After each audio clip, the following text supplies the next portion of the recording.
Pampa Debates. Oferecimento GBOX Previdência e Seguro de Pessoas. A proteção certa para a sua família. Unimed Porto Alegre, cuidar de você. Esse é o plano. Biscoitos Zezé. Carinho que vem de família. Banrisul Digital.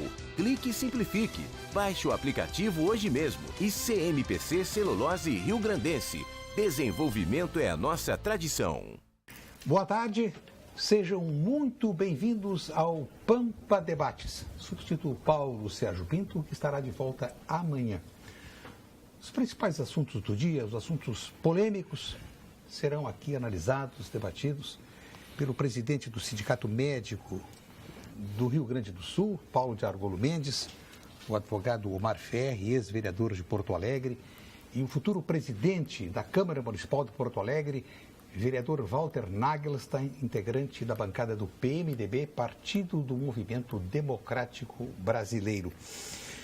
Vereador, Porto Alegre parece que virou um campo de guerra. Ontem, 1h da tarde, eu estava no centro, cruzando a Andradas com a Borges de Medeiros, uma tropa de choque da Brigada Militar tentando pôr em execução um projeto da Prefeitura de afastamento dos camelôs que vendem produtos contrabandeados, como é que chama? Desvios. Piratas, até roubado e tudo um pouco. E hoje essa cena se repetiu na Voluntários da Pátria. Sim.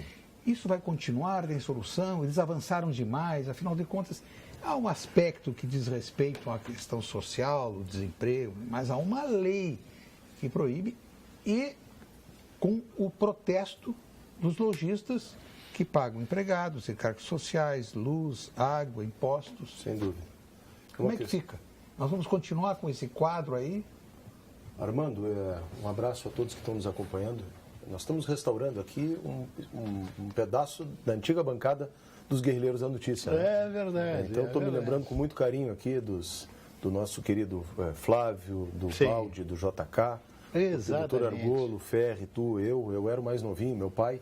Todos participávamos ali daquele momento histórico, eu acho, aqui da nossa televisão gaúcha, que o nosso querido Paulo Sérgio resgatou para cá, para a TV Pampa também. Eu fui secretário da SMIC por 2 anos. Secretaria Municipal de Indústria e Comércio. De Indústria e Comércio, que hoje foi extinta. Aliás, eu tenho feito críticas à reforma administrativa como ela foi feita, mas isso é uma outra questão. A questão do combate ao comércio ilegal é uma questão que deve ser permanente. É um jogo de gato e rato. Tu leva 6 meses para conquistar 1 metro de território e leva 1 semana para perder. Isso que em 6 meses se conquistou. Via de regra, também nessas estruturas, há uma outra estrutura, muitas vezes com ramificações com o próprio crime organizado por trás. Porque são os grandes centros de distribuição desses produtos, que também, via de regra, são pirateados e que, portanto, representam um dreno muito grande à indústria formal, à indústria que paga impostos. Isso não é só nos eletrônicos, isso nós temos no vestuário, nós temos também, por exemplo, nos cigarros, praticamente tudo pode ser objeto de falsificação e de pirataria. Gerando desemprego. Gerando desemprego no comércio formal. Obviamente, aqui ainda se chegou a um outro ponto.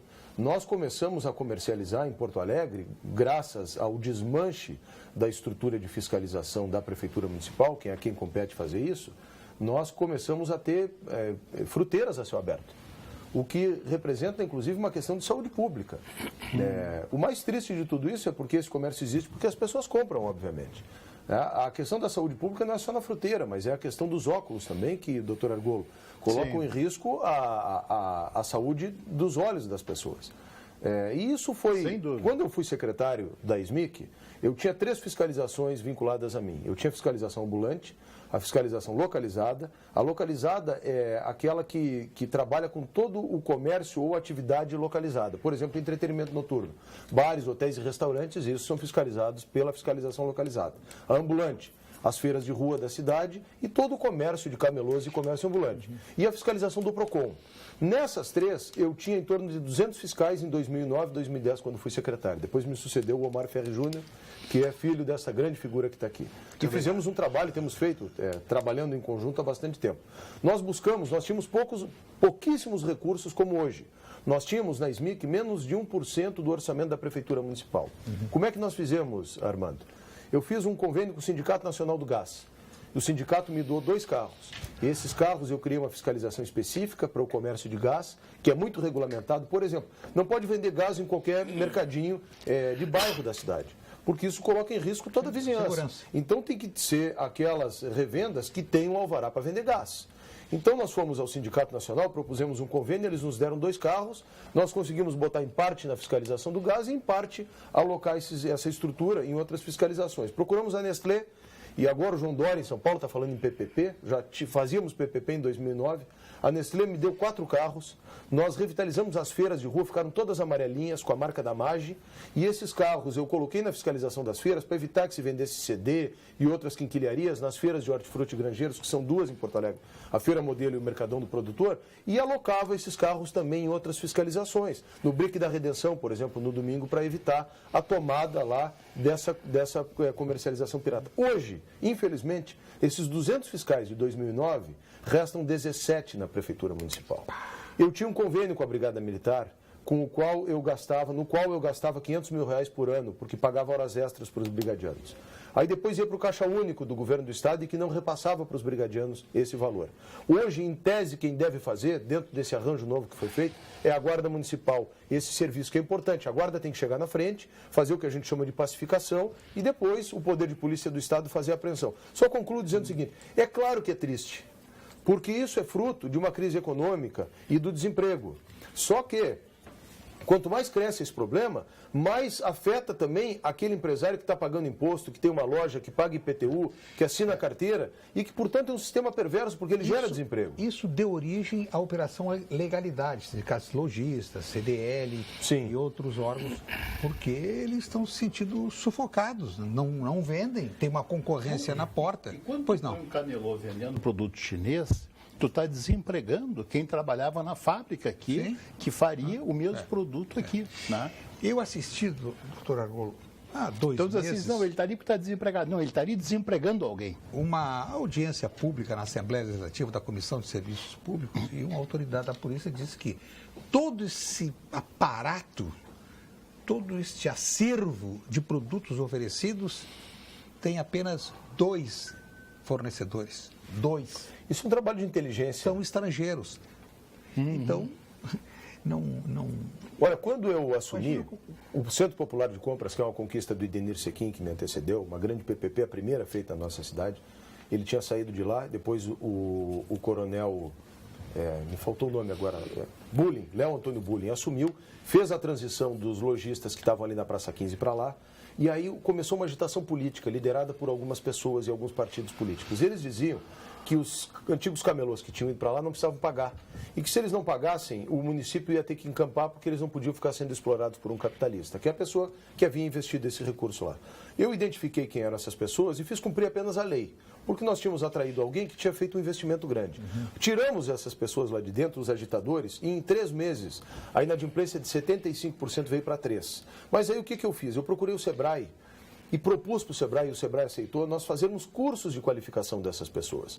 Hoje, quando eu vejo que muitos dos comerciantes que estão nas ruas de Porto Alegre são senegaleses, eu vejo que aconteceu o seguinte, eles até tinham possibilidade de ocupação no mercado formal. O brasileiro é generoso, mas como estava muito mais fácil trabalhar na informalidade e eles foram, de certa forma, aliciados por essa rede de distribuição, eles acabaram indo para o caminho mais fácil, que é esse. E a prefeitura, pior do que isso, numa visão meio que de direitos humanos enviesada, chancelou e legalizou a presença dessas pessoas. De tal forma que, só para concluir, a Rua da Praia ficou intransitável. E certos bairros de Porto Alegre que já havia comércio ambulante, como na Oswaldo Aranha, na Assis Brasil e na Zenha, que já havia, volto a dizer, um pequeno comércio ambulante, que convivia, de certa forma, bem com os lojistas fixos que estão ali, isso tomou uma proporção incontrolável. E hoje redundou no que redundou. Sim, mas quando foi criado o camelódromo, a Câmara Municipal não aprovou uma lei proibindo, tanto é que ao longo de 8 ou 9 anos nós não tivemos o centro ocupado por esses vendedores. Essa lei proibiu, a lei proibiu. Ela existe essa lei? Ela existe essa lei, a lei proíbe no quadrilátero central do centro histórico a atividade de comércio ambulante. Havia uma exceção somente com a chancela do Ministério Público Federal, que eram os indígenas que estavam na Praça da Alfândega. Que, aliás, desapareceram. Foram consumidos, eu acho, nesse processo todo. É.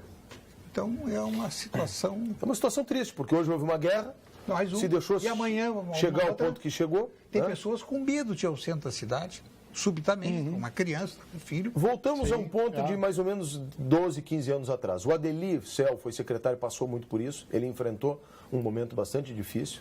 Eu, quando cheguei, a situação estava relativamente controlada, mas é isso que eu digo. A vigilância tem que ser permanente. E se deixar o vácuo, não há espaço vazio. Na vida, na política, nem em lugar nenhum. Né? Se deixar o espaço vazio, ele vai ser ocupado. De alguma forma, como foi aqui, pela ilegalidade que concorre com o comerciante ilegal. 200 fiscais, quadro reduzido a 17 praticavam. É uma calamidade isso. Aposentadorias e, inclusive, transferência de fiscais que foram para a Secretaria da Saúde, onde eles têm um adicional.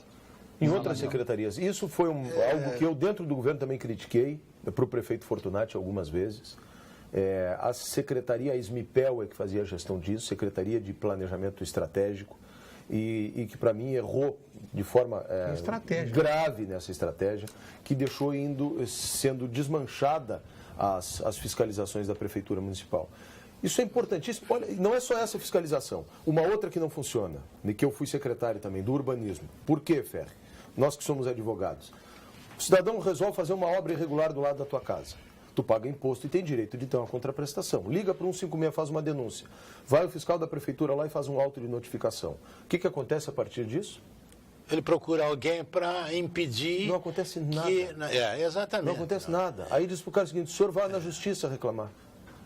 E a prefeitura, que tem inclusive um poder de polícia, que poderia até ali imediatamente determinar, ou ela própria executar o desmanche daquele negócio irregular, não faz. Mas, Walter, e as tarefas... O cara está fazendo uma construção irregular, aqui na minha esquina. Sim. A gente estava fazendo uma construção irregular, avançando, inclusive, sobre a calçada. Alguém denunciou, veio o fiscal, notificou, ele continuou construindo e pronto. Não deu a mínima bola, nem está nem aí. Isso. Então tem uma lei agora da Guarda Municipal que eu estou propondo lá, eu já tinha falado para o Marquesano no início do ano passado, ele não quis fazer, a criação de uma Secretaria Municipal de Segurança Pública e Ordem Urbana, que fiscalizasse o Código de Posturas. Nós temos uma lei que se chama Código de Posturas, que regra a convivência das pessoas na cidade, uma outra que se chama Código de Obras, que rege a questão da construção e das obras na cidade, e uma estrutura policial que é a Guarda Municipal. Então, somar essas três questões, trazer as fiscalizações e reestruturar dentro de uma nova, de uma secretaria que eu sugeri, aliás, está uma emenda minha lá numa lei que nós íamos votar hoje, ficou para o início do ano que vem, que é transformar a Secretaria da Segurança Pública em Secretaria da Segurança Pública e Ordem Urbana. Walter, me permite uma indagação? Se extinguiram a SMIC, que era a Secretaria de Indústria e do Comércio. Sim. As tarefas administrativas ou os objetivos legais previstos em lei, em que a Secretaria deveria atuar, fiscalizar ou se fazer presente na administração do município. Esta lacuna foi resolvida de que forma? Olha, eu não quero ser injusto nem ingrato. Eu sou grato ao prefeito Fortunati, que me convidou para ser seu secretário. Mas a SMIC antes tinha o Cine, que fazia toda a parte da qualificação da mão de obra do trabalhador. Buscava recursos do FAT e fazia essa qualificação, e tinha as lojas de encaminhamento para o emprego.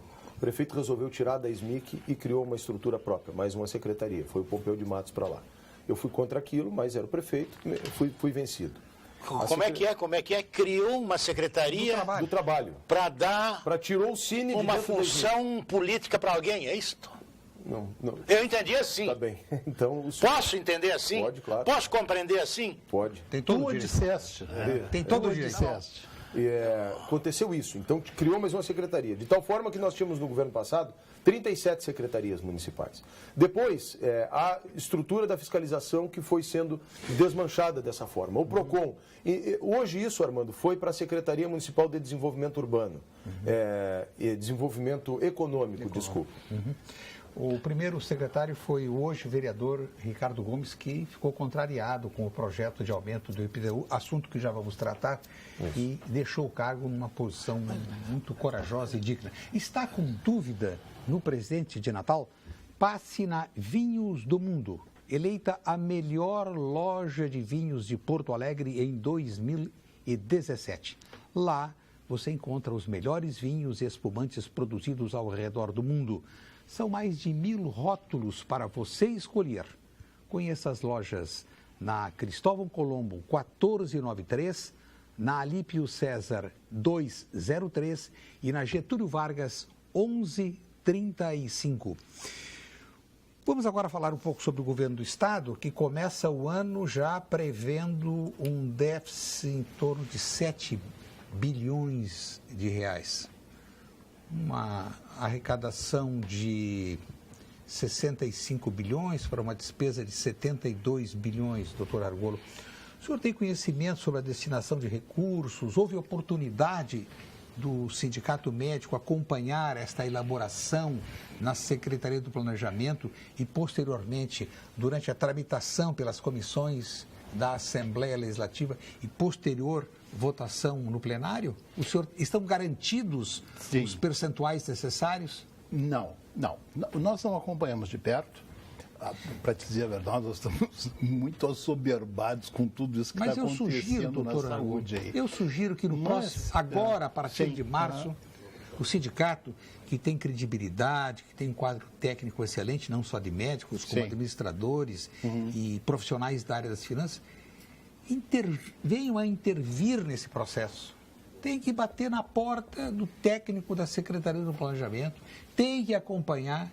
Esta é uma tarefa da sociedade. Não dá para deixar essa decisão só na mão dos tecnocratas que nos levaram a essa beira do... Aliás, nem é na beira do abismo, nós já estamos no abismo. Um Estado rico como esse, começar com esse déficit brutal... Eu acho que ninguém mais quer vender para o Estado, nem prestar serviço, porque não recebe. É o Estado do calote. É o Estado que está há um ano sob o regime de calamidade financeira. E não acontece nada. O pacote de medidas que o governo enviou à Assembleia Legislativa há um ano não passou ainda na totalidade. A extinção das fundações, tantas e tantas vezes aqui discutida nesta mesa, vai completar um ano da aprovação na Assembleia e não aconteceu nada, não dão sequência, está tudo enredado. E nós está ali pagando imposto. Então eu sugiro aqui, reconhecendo a sua competência, a sua liderança, que o Sindicato Médico do Rio Grande do Sul tome essa iniciativa que vai servir de exemplo a outros sindicatos. Não dá para deixar na mão apenas do Estado. Se bem que essa é uma tradição brasileira. Primeiro surgiu o Estado, depois a sociedade. Isso vem de longe, mas por gentileza.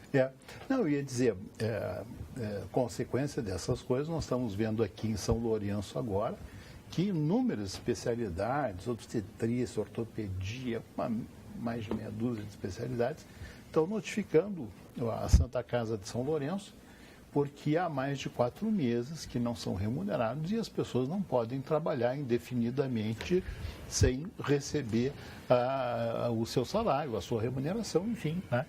Então, fica a crise da crise. O Estado não repassa valores para o hospital, eu não me refiro a São Lourenço, que não conheço especificamente, mas nós temos um problema seríssimo de gestão dos hospitais, é de um amadorismo brutal. Vou te contar rapidamente um exemplo. Um amigo meu era funcionário da fazenda, se aposentou jovem, botou uma ferragem, em 2 anos ele quebrou a ferragem, aí era amigo do provedor do hospital beneficente local. O provedor convidou ele para ser diretor do hospital. Meu amigo, eu até brinquei com ele, digo, escuta, tu nunca entrou num hospital nem olhando para o teto, nem deitado numa maca para tirar o apêndice e não entrou num hospital.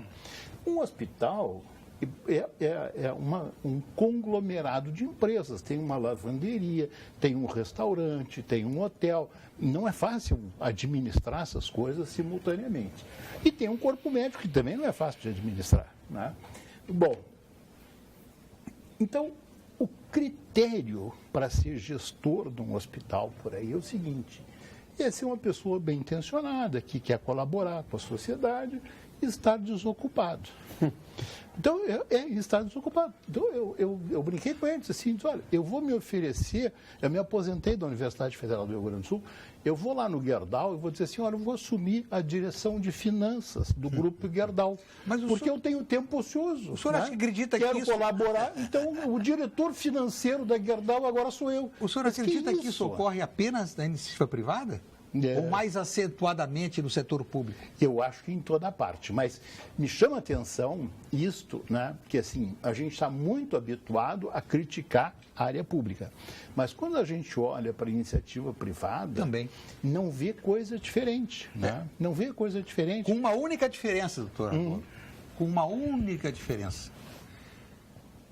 Uma empresa mal conduzida na iniciativa privada vai à falência, quebra. Ela desaparece. São milhares. E o poder público, o setor público não quebra, doutor. Não, o senhor sabe como Nós continuamos alimentando com impostos. O senhor sabe como é que o setor público quebra, faz? porque tem iniciativa. Por exemplo, a energia elétrica. Fiscal, tem a energia elétrica aumentando. Como é que faz, doutor Argolo? Faz como é que pode compreender? Aumenta 20% a tarifa para tapar o rombo das ações trabalhistas. 30% é o aumento da tarifa de majoração da energia elétrica para tapar um furo de 6 ou 7 bilhões, uma coisa assim, milhões. Atrás disso está o governo Dilma. Atrás disso está o governo Dilma que fez. Sim, claro. Que tentou estocar vento e não conseguiu. Tentou estocar vento, não conseguiu estocar vento. E agora a gente está pagando agora estamos sem. Agora, olha aqui, mas o governo federal fez outra maravilhosa. Já te dou a só a conta para nós pagar depois, né? A conta da energia. Já te deixo falar. O governo federal fez outra maravilhosa agora também, que é o seguinte: nós estamos entusiasmados com a capacidade de energia eólica que tem o país. Tá?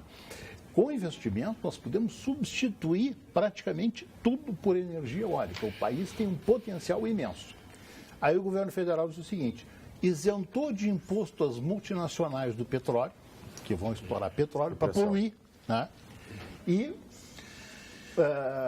colocou impostos sobre a energia eólica. Quando nós devíamos imagina o potencial, além da eólica, da energia solar. Num lugar que é miserável, num lugar miserável, que é o sertão nordestino, a potencialidade de energia solar que tem lá, de geração de royalty, para fazer renda para aquele povo. Mas só no Brasil. Israel transformou o deserto em ouro. E aqui no Brasil, Dubai transformou o deserto em ouro. Emirados Árabes fizeram isso. É óbvio que tinha um petróleo lá também, mas hoje eles estão agregando o turismo a isso. Nós, no Brasil, a gente acaba vendo aquele povo sofrido do Nordeste a cada ano, sofrendo cada vez mais. E hoje não tem falta d'água onde tiver eletricidade. O Chile se pode dessalinizar a água saloba. O Chile, hoje eu tive há poucos dias, 2 meses atrás lá, está investindo enormemente, porque tem uma área de deserto fantástica, imensa, fabulosa, imensa. Está investindo enormemente em energia solar. Mais do que apenas desejar saúde neste Natal, o Cremers trabalha por ela. Foi o que fizemos ao longo de todo o ano e é o que faremos em 2018, apoiando e promovendo a ética e o profissionalismo na atuação médica. E é assim que fazemos a nossa parte para garantir saúde de qualidade a todos, ajudando você a passar momentos inesquecíveis ao lado de quem é especial em sua vida. Feliz Natal, boas festas e, claro, muita saúde. São os votos do Cremers, Conselho Regional de Medicina do Rio Grande do Sul. Várias manifestações dos nossos amigos, amigas telespectadoras. Bancada maravilhosa, sou fã especialmente do Dr. Omar Ferri. Abraço. Denise Acurso de Porto Alegre. Muito obrigado. Mas, Armando, eu quero retornar a essa discussão dos hospitais. Eu não posso me esquecer que no ano de 2005, o honorável presidente da República, Luiz Inácio da Silva Lula com 2 L's, disse que em matéria de saúde neste país nós estávamos na beira da perfeição. E hoje, todos os dias, um problema num hospital, o outro hospital fecha, conclui um hospital no Nordeste, botam todos os aparelhos necessários para ele funcionar, não tem quadro de pessoal. O Brasil está, assim, numa verdadeira catástrofe em matéria de medicina. Esse partido fez de UPAs espalhadas pelo país aí. As empreiteiras todas já receberam. Elas não estão funcionando. Porque construíram a UPA e entregaram para a prefeitura que não tem como manter. E concluindo, hoje são necessárias 900 e poucas mil intervenções em todo o Brasil. Intervenções se precisa, gente que precisa, uma operação, botar um osso no lugar, lá sei eu, ver um problema de pulmão, intervenção daqui ou dali, 950 mil. Os hospitais estão fechando.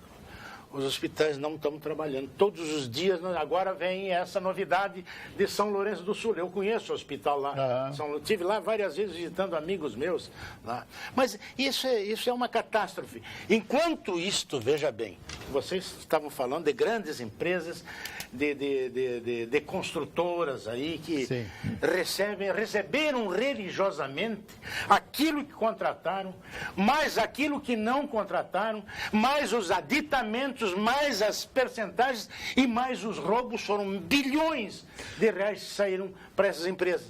Agora, se pega um jornal, como eu peguei a Folha de São Paulo, a questão de 3 ou 4 dias atrás, a Oi está num processo de falência de 65 bilhões. 65 bilhões. A RJ da Oi. 65 sabe o que a Oi fez há 3 ou 4, 5 anos atrás? Pegou 6 ou 7 ou 20 milhões, 50, 60 milhões, eu não tenho mais noção de dinheiro nesse país, e transferiu esse dinheiro para a Telepar, aonde um dos comandantes, dos donos, é o filho do Lula. Um filho do Lula que eu não me lembro o nome agora. Que fazia joguinho de aplicativo de telefone celular. Exatamente. Por que a Oi fez isso? Para chegar nos poderes da República no tempo do PT e do Lula e se avançar no dinheiro, e terminou falindo. Então... E aí as pessoas dizem assim, viu como foi bom privatizar a telefonia, como cresceu, não sei o quê. Não, mas olha aqui, eu presidi a CPI da telefonia esse ano aqui. A grande questão é a seguinte: nos Estados Unidos, em países de capitalismo avançado, a justiça funciona também. A justiça é célere. Lá não importa se o cara é o ator de Hollywood ou se ele é o grande especulador da Bolsa, Bernard Madoff. Foi preso, foi um dos grandes responsáveis pela quebra da Bolsa e está preso nos Estados Unidos a prisão perpétua. O senhor Odebrecht, Marcelo Odebrecht, ficou 2 anos, foi 2 anos, é isso? 2 anos e meio. 2 anos e meio preso e foi solto, está sendo solto hoje. Falando de Odebrecht, amanhã completam-se 12 meses da iniciativa tomada pelo governo dos Estados Unidos, a partir de uma delação firmada,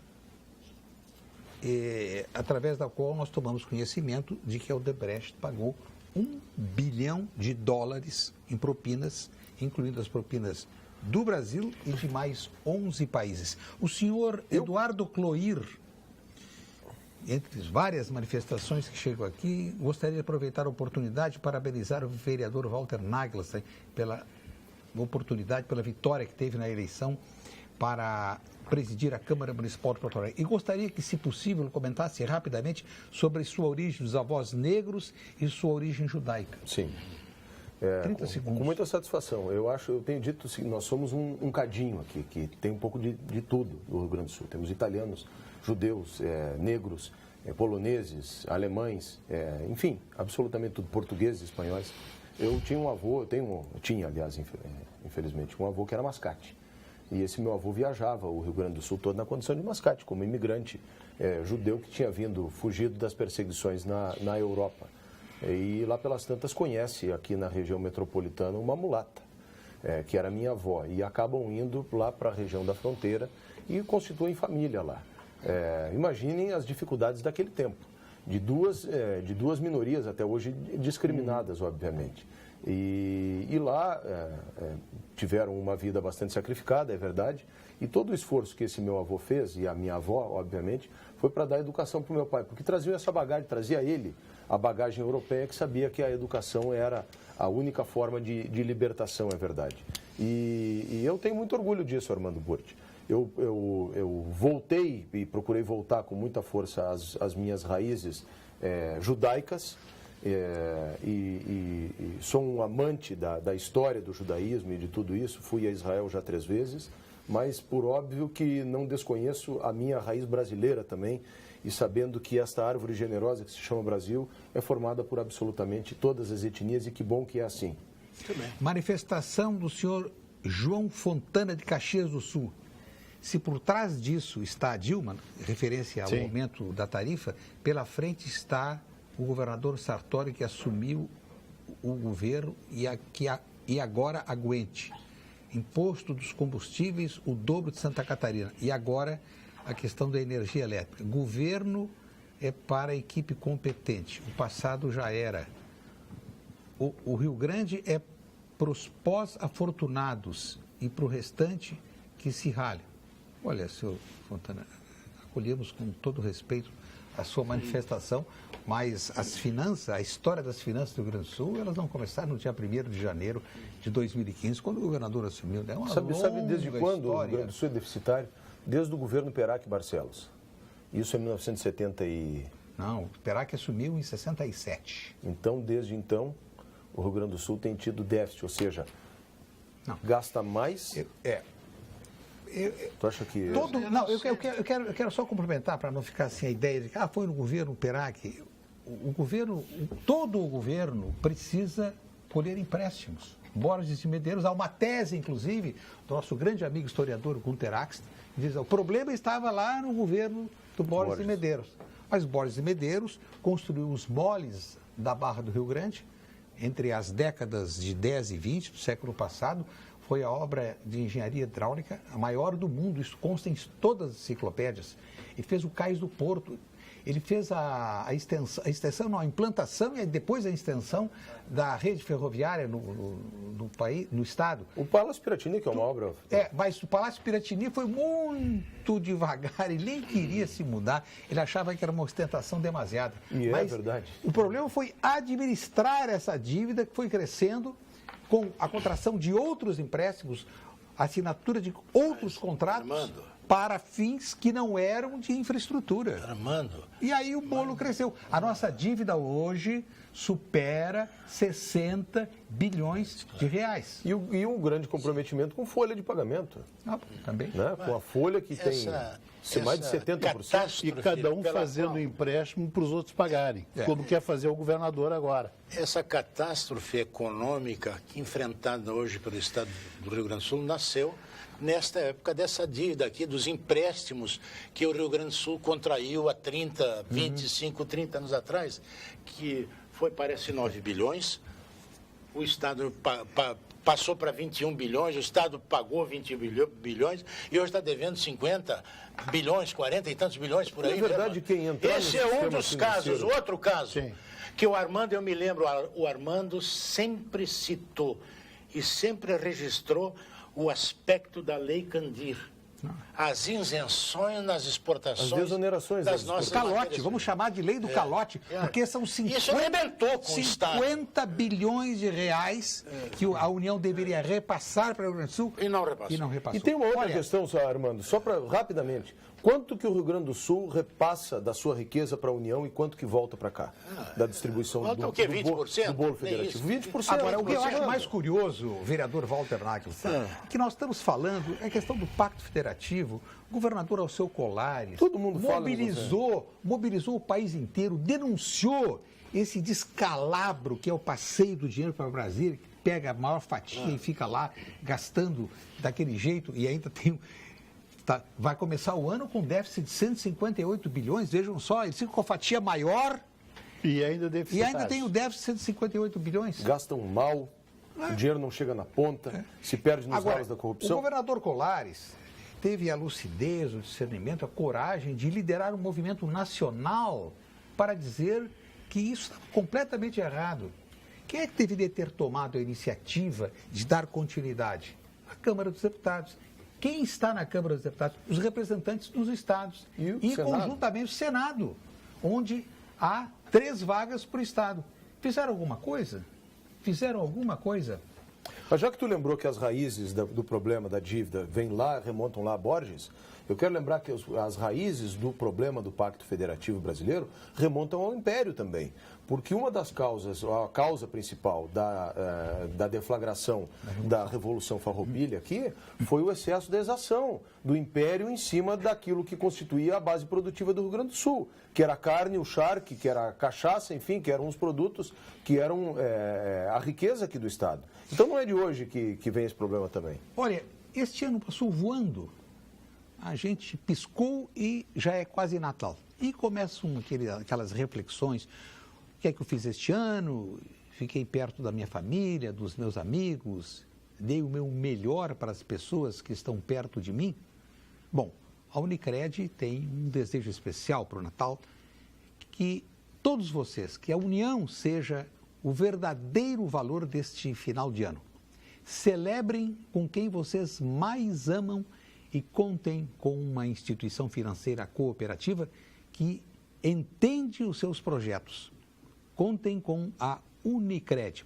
O senhor João Fontana volta a se manifestar de Caxias do Sul, porque ele faz uma provocação que tem procedência e até diz muito obrigado por nós termos, entre tantas manifestações, expressado a dele, diz assim, desculpa se está quebrado, desculpe, se está quebrado, não assuma, em referência ao governador. Então, desse jeito, nós não teremos candidatos.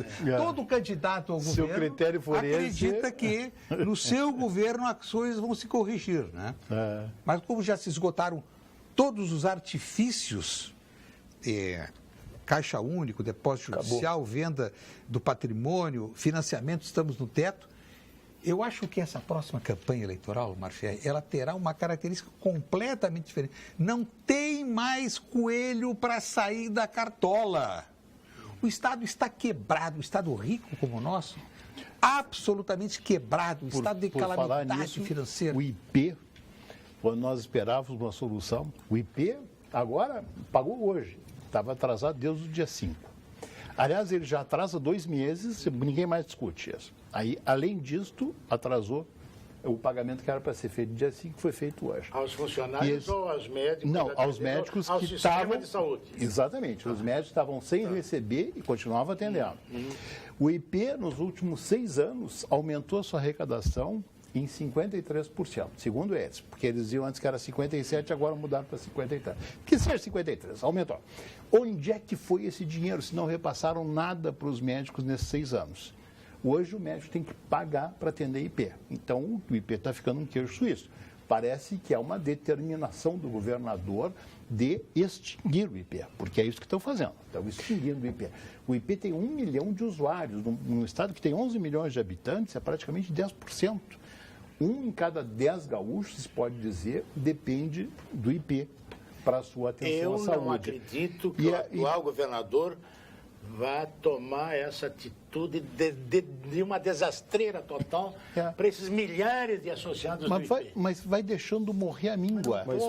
Não é um ato que diz assim, estou extinguindo o IP. Não, ele vai deixando morrer lentamente. É isso que o governador está fazendo.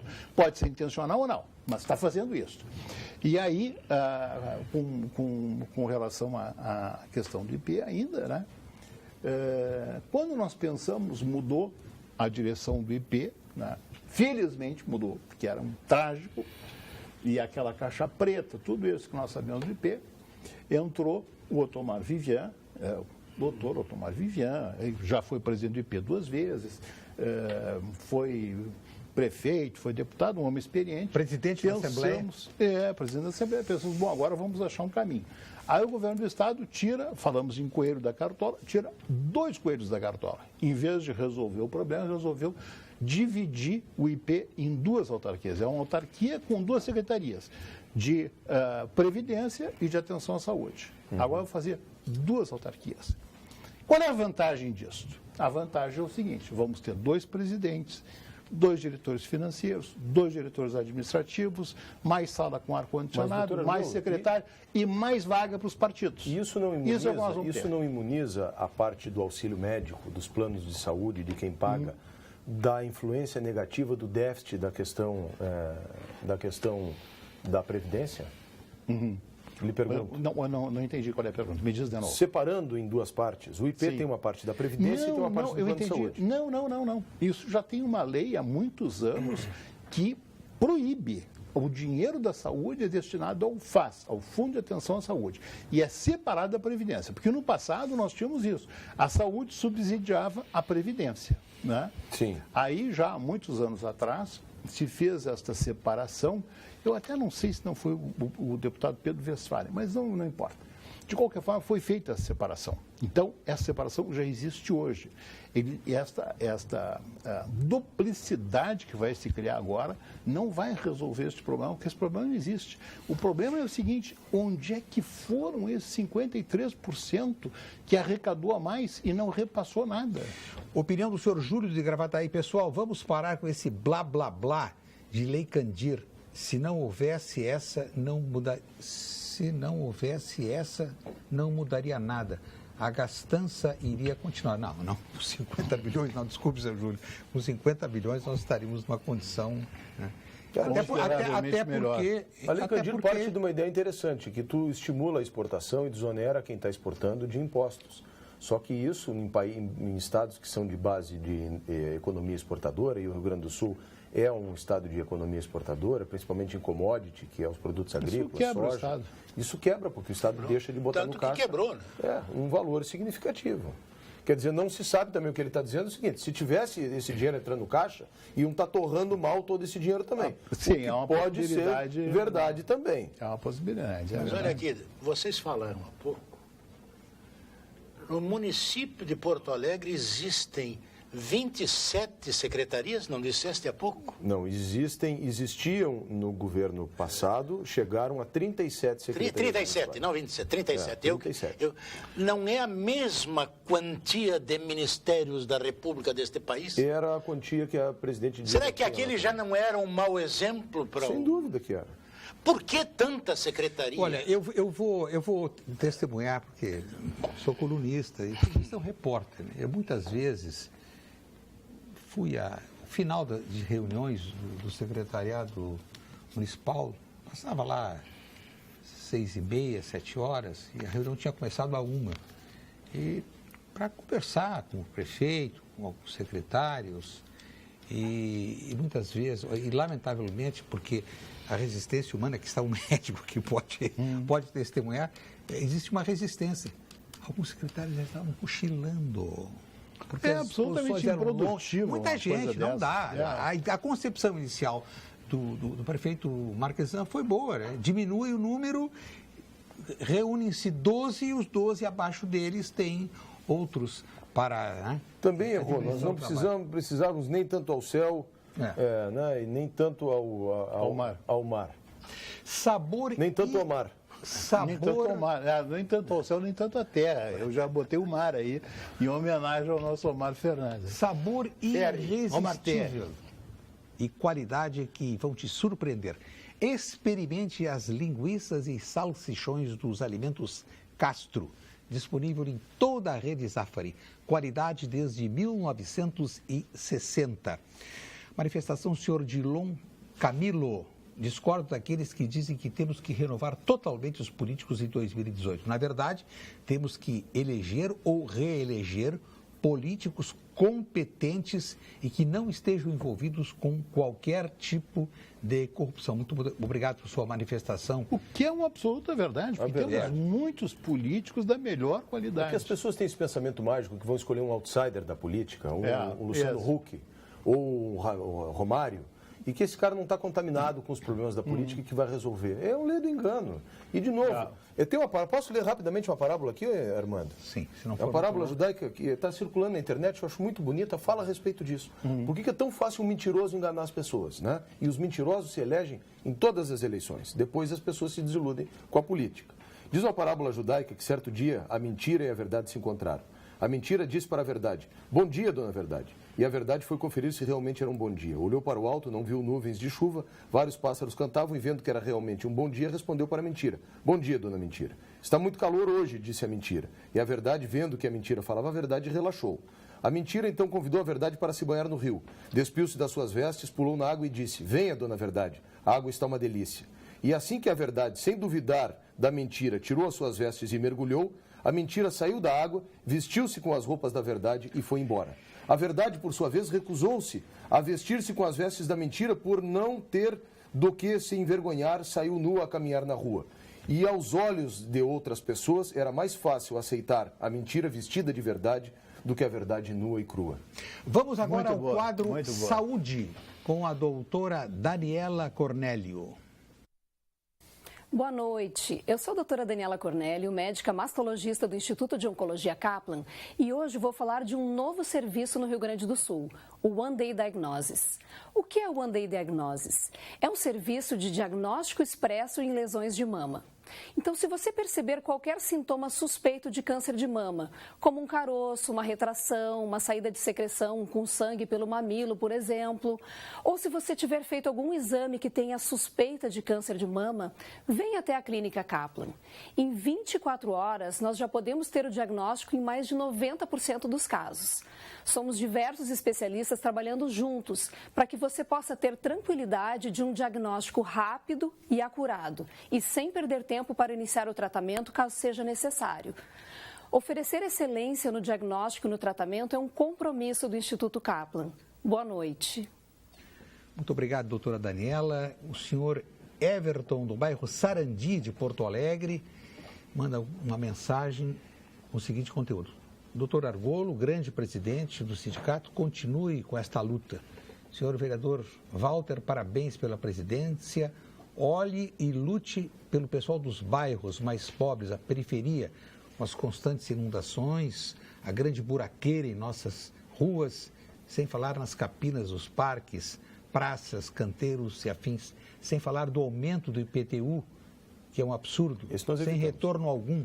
E muito obrigado, boa noite, cumprimento. Olha, senhor Everton, eu fico também muito agradecido pelas referências que o senhor faz no início da sua mensagem, o meu trabalho. Eu fico muito honrado, fico muito obrigado, agradecido. Eu fico muito feliz. Eu sempre estou aqui com inveja das grandes estrelas, como o Ferri. Não, o senhor certamente você recebe um monte de mensagem e eu fico sempre aqui. O senhor é nossa referência. Mas que bom que alguém se lembrou. Muito obrigado, fico muito feliz. Há um equívoco Eu sempre fico num canto aqui. Armando, não houve, pelo que eu sei, o aumento do IPTU. Pois é justamente a pergunta que eu quero fazer. Até porque, como repórter, como colunista, acompanhei a primeira tentativa, que foi derrotada por 25 votos a 10, e agora a segunda tentativa, que foi impedida pelo judiciário e não haveria votos, número suficiente para aprovação. IPTU de 2018 não aumenta, vereador Nagelson. O prefeito, numa tentativa desesperada de fazer frente ao déficit da prefeitura, se lança a mão da velha receita de sempre, de tentar enfrentar esse déficit aumentando o imposto. Nós temos que encontrar outras saídas, obviamente. O que a prefeitura tentou fazer? O reajustamento da planta de valores, dizendo que isso não era aumento de imposto, que era simplesmente justiça tributária que se fizera, que se buscava fazer. Na verdade, simplificando, para cada 10 moradores de Porto Alegre, 8 moradores teriam o seu IPTU de 2018 aumentados em 25% e 2019 em 30%. Nós iríamos aumentar em 55% o IPTU em 2 anos e mais um resíduo em 2020.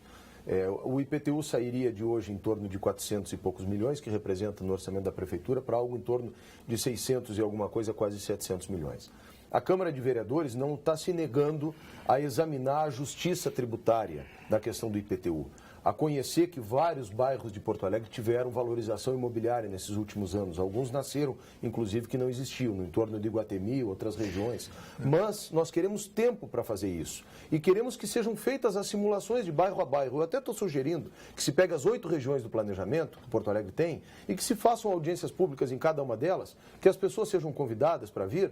Óbvio que ninguém quer o aumento, mas a gente então verificar isso com lupa. Onde é que valorizou mais? Quem está pagando muito pouco, com o devido tempo, volto a dizer. E sugerir lá desde lá de trás que isso pudesse ser feito com 3, 4, 5, 6 meses de discussão com as audiências públicas. O prefeito quis impor isso em agosto, numa quarentena, foi derrotado na quarentena e agora nos deu menos do que isso. Nos deu uma semana para discutir esse assunto. Aí 2 vereadores entraram com 2 medidas judiciais, um com mandado de segurança, o vereador Mauro Zacher, e o outro com uma DIN, o vereador Felipe Camozato. A Justiça reconheceu, mas mesmo assim nós não tínhamos acordo para votar o aumento de imposto nesse ano e não votamos. Dissemos não ao aumento do IPTU. O senhor Paulo Costa de Sapiranga faz uma observação. Olha, com esse aumento de 30% na conta da luz, a inadimplência vai aumentar. Ou não vai aumentar? Com certeza, com certeza. Vão pagar na integralidade? É que os caras não têm como deixar de pagar luz, né? Vão deixar de pagar outras coisas. Vai aumentar o gato. O gato? O gato vai aumentar, com certeza. Gato é aquela Hoje eu vi o clandestina. O Arildo Benes de Oliveira, presidente do Sindipan, dizendo que a energia elétrica representa 10% do custo de uma padaria. E aí? Imagina. Mas aí vai aumentar o pão. Que regime, me perdoem, mas que regime de iniquidade está atravessando o nosso país? Toda essa desmantelação da própria nacionalidade, a economia está em ruínas completamente, o sistema social brasileiro já não existe mais. Ninguém mais acredita neste país. É a unanimidade das pessoas com as quais eu falo que dizem que não acreditam mais que as coisas vão melhorar. E, de fato, todos os dias acontece alguma coisa que leva a gente a concluir que vai piorar. Agora, 30% no aumento de luz. Quem pode pagar? Eu até acho que eu posso pagar. Eu estou pagando 1.000 e poucos reais, eu vou pagar 1.300 reais, uma coisa, 1.300 reais. Mas, Armando, tudo isso que está acontecendo, que os governos estão falando que querem melhorar, qualquer medida, sempre, sem exceção de espécie nenhuma, cai nas costas e no lombo do povo. Claro, esse povo sacrificado que está aí, e a gasolina, que vai levar o desastre desse país para frente. E não tem cura. Por enquanto, não tem cura. Eu sou pessimista porque há anos eu venho analisando a situação desse país. Por isso que crescem discursos radicais. Cada vez piora mais a situação social. Por isso que crescem discursos radicais. Cada vez aumenta mais a miséria. Hoje nós estamos com... Saiu hoje nos jornais, 50 milhões, 1/4 da população brasileira, com índices abaixo da situação de miséria, situação de miséria. Quem pode ir embora do Brasil, infelizmente, vai. Então tem uma gurizada nova, talentosa, boa aqui, mas isso é uma minoria da minoria. Mas nós fracassamos, Infelizmente, sim. E aí, nós fracassamos. E aí, então, na história... O Brasil fracassou. Na história Você tem mais esperança? Na história da humanidade, isso podemos examinar todos os países, isso é a semente da germinação de um modelo totalitário. Porque as pessoas, por desespero, se refugiam em alternativas radicais, muitas delas demagógicas e populistas. O fato é que estão crescendo candidaturas que respondem a isso. Por exemplo, nós temos um caos na segurança pública. As pessoas querem responder a esse caos. Nós temos um caos nas regras do país, na anomia, na moral do país. E aí, então, começam a crescer alternativas que tentam, no desespero das pessoas, responder a isso. E o Gilmar Mendes, eu sempre tenho dito, o Gilmar Mendes é o maior cabo eleitoral do Bolsonaro. Porque as pessoas já não acreditam no Executivo, não acreditam no Legislativo, dizem, bom, mas temos o Judiciário. O Gilmar Mendes disse, não. E aí estimula as pessoas ao pensamento mágico de que ele tem que chamar as Forças Armadas. Não é só... Deixa eu dizer uma coisa do Ferri. O Ferri disse que é um pessimista. Me lembrei do Mark Twain que dizia o seguinte. De quem? Marx? Mark Twain. Marx não, deixa o Marx. Deixa o Marx em paz. Deixa. Mark Twain dizia assim, os homens se dividem em pessimistas e mal informados. Eu sou pessimista. Vamos agora ao ponto final. Ponto final. Oferecimento Produtos Gimo. Qualidade comprovada. FCDL apresenta QComércio, o maior e mais completo programa de qualificação e gestão de empresas. Ponto final, Dr. Paulo de Argolo Mendes. Olha, eu queria, antes de tudo, agradecer ao deputado Jerônimo Gorgin, que interveio junto ao Ministério da Saúde e fez com que o Ministério da Saúde mandasse o seu secretário de Atenção à Saúde a Porto Alegre. Estive com eles lá e com o deputado também, o deputado Gorgin, visitando a Beneficência Portuguesa. O Ministério da Saúde vai colocar um hospital chamado de excelência, talvez o próprio Moinhos aqui, ou o Sírio-Libanês, o Albert Einstein, um desses, são 6 no país, para fazer uma consultoria, identificar exatamente o tamanho do rombo da Beneficência Portuguesa, o que se precisa fazer, né, com gente da melhor qualidade técnica. E a boa notícia, já abrimos a conta para que as pessoas possam depositar valores destinados a salvar a Beneficência Portuguesa. Assim que tiver o número da conta, vamos divulgar em seguida, inclusive, pelos meios todos de comunicação.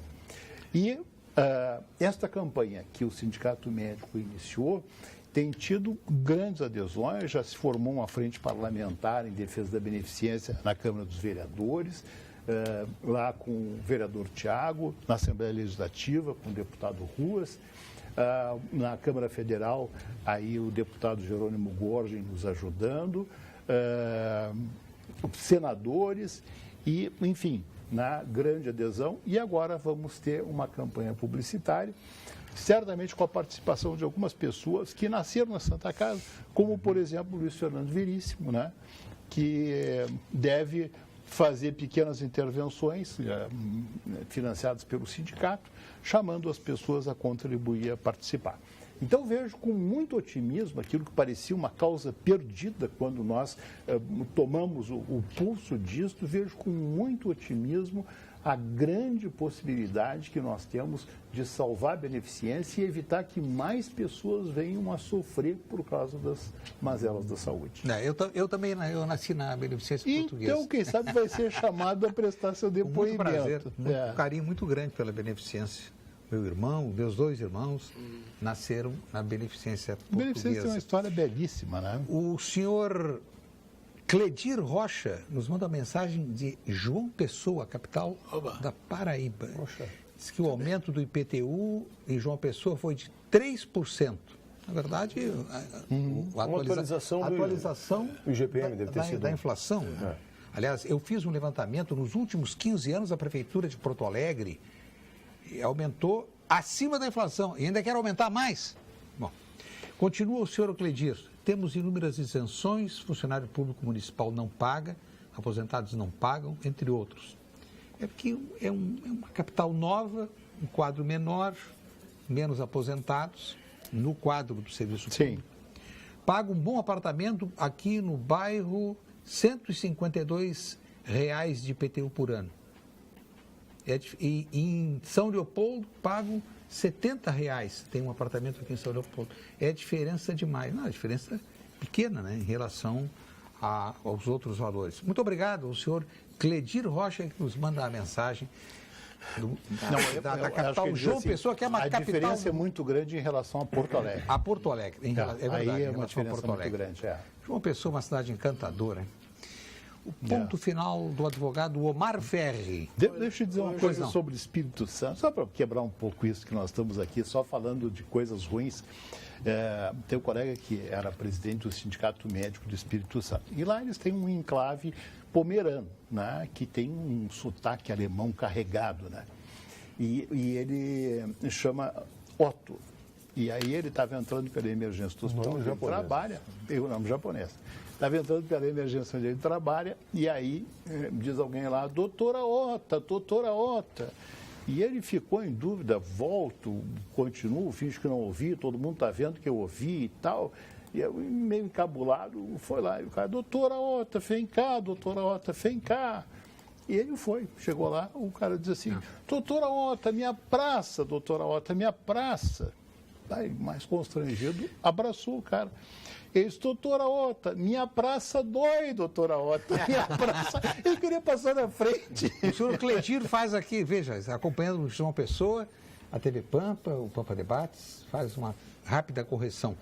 Lá em João Pessoa, o apartamento de um bom bairro paga R$ 152 de IPTU. Em São Leopoldo não são R$ 70, são R$ 700. Omar Ferri, por gentileza. Encontrei hoje no supermercado da Zona Sul a senhora Vera Oliveira. Ela fica encantada com os debates do nosso programa aqui no Pampa, na Pampa. Ela era afiliada, ainda é afiliada ao PDT, mas já não acredita mais no PDT, como ela não acredita mais no futuro desse país. De fato, eu me pergunto, mas que porcaria de país vamos entregar para os nossos netos? Estamos vivendo hoje, eu sou pessimista, porque estamos vivendo hoje o pior quadro social, econômico e político desse país. Infelizmente, estamos criando uma monstruosidade aí pela frente que talvez nós não tenhamos condições de superar. Cada vez mais existem ricos que se tornam donos desse país.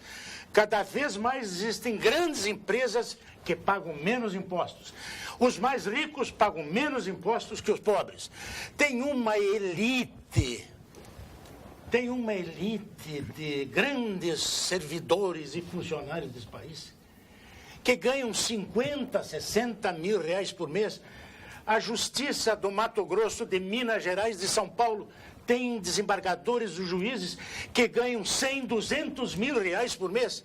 E a gente vivendo aí, não eu, a maioria do povo brasileiro, a grande percentagem do povo brasileiro é obrigada a conviver com um salário de 1.000, 2.000 reais. Estamos criando um precipício, um fosso, uma catástrofe, uma hecatombe social que eu não sei o que vai acontecer dentro de 3 ou 4 anos. A tendência é piorar porque essa estrutura está tão solidificada, o Armando me disse que eu tenho 10 segundos. tão mal feita, que não temos condições de superar. Ele me disse 1 minuto, depois 30 segundos, agora 10 segundos, então não vou conseguir. Mas eu não pode falar porque eu não ocupou 10 segundos. Walter Magno. Marcelo Campos, um grande abraço para ti, muito obrigado. A dona Rita, que eu encontrei na beira da praia, e o Sérgio, o marido dela, o Martini, que encontrei também lá em Capão da Canoa. A todos vocês um Feliz Natal, um bom ano novo, muito obrigado. E agora saem os feiosos daqui e vai entrar a beleza da Vera Armando. O novo repelente aerossol Vivaz Alt protege por 7 horas com fragrância suave e fórmula não oleosa de rápida absorção. Conheça todos os produtos Vivaz Alt e escolha o seu na Panvel mais próxima. Qualidade Lifar. Eu vou oferecer um Vivaz Alt, segundo informação da produção. O vereador Walter já recebeu, o doutor Argol também. Quem ainda não recebeu foi o advogado Omar Ferri, a quem passo as mãos esta preciosidade. A produção está nos perseguindo. Eu também não recebi. A produção se enganou. Muito obrigado, Armando. Está nos perseguindo. Vou dizer, a produção se enganou. Vai ver que o senhor está precisando de um perfume mais do que eu, mas é tudo imitando o Walter, um abraço para a Vera, que vai nos suceder agora. Ela é brilhante. E Feliz Natal e Ano Novo para este pobre e infeliz país. Fique agora com as principais notícias do dia na sua região, com os apresentadores locais do Jornal da Pampa. O Pampa Debates termina agora. Paulo Sérgio Pinto estará de volta amanhã. Agradeço muito aos participantes, agradeço em especial a todos os que nos acompanharam e nos prestigiaram. Um grande abraço a todos.